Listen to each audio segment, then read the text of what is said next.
سمعت النبي صلى الله عليه وسلم يقول: ثم بكى حتى نشأ، يعني زاد بكاءه، ثم عاد مرة ثانية. سمعت رسول الله صلى الله عليه وسلم يقول: ثم بكى، ثم عادها الثالثة وبكى، مو قادر يحدث بالحديث. ثم أخبر عن النبي صلى الله عليه وسلم أن أول من يقضى به بين العباد ثلاثة: قارئ القرآن، والجواد الكريم، والشجاع الجريء. يؤتى بقارئ القرآن فيذكره الله نعمه عليه أو نعمته عليه، فيقال له: ماذا صنعت؟ قال: يا رب، قرأت فيك القرآن وعلمته.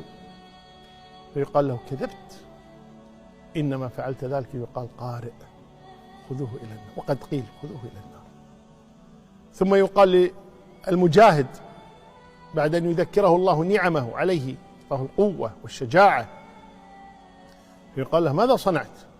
قال: قاتلت فيك يا رب حتى قتلت. قال: كذبت، إنما فعلت ذلك. يقال: جريء، يعني ما أراد وجه الله، أراد ثناء الناس.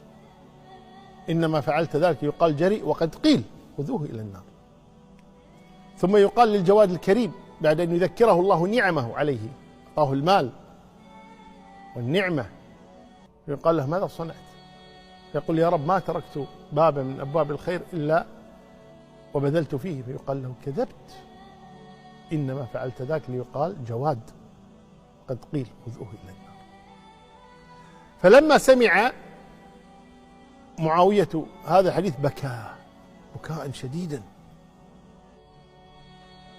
ثم قال: صدق الله تعالى: من كان يريد الحياة الدنيا وزينتها نوفي